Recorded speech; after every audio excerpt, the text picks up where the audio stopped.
Tinawag na desperadong political maneuver ng Makabayan Bloc sa Kamara ang pasya ni Vice President Sara Duterte na gawing abogado ang kanyang amang si dating Pangulong Rodrigo Duterte sa impeachment complaints.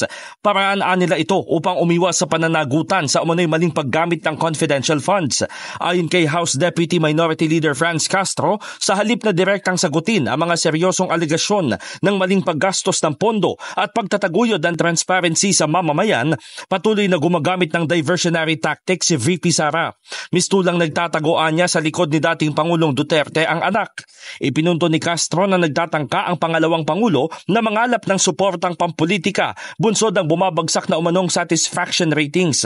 Idinagdag pa ng kongresista na ang dapat problemahin ng mga Duterte ay ang pananagutan sa kanikanyang krimen. Sabi naman ni Assistant Minority Leader Arlene Brosas, tila nakakalimutan umano ng Vice Presidente na may sariling kakaharaping mga kaso ang kanyang ama para sa paglabag sa international humanitarian law sa lokal na korte man o sa International Criminal Court. Para kay Representative Raul Manuel, ang father and daughter legal team-up ay drama lang, kaya makabubuting sagutin na lang ang akusasyon ng malversation. In the heart of changing lives, ito si Brigada Haji Caaminio ng 105.1 Brigada News FM Manila, The Music and News Authority.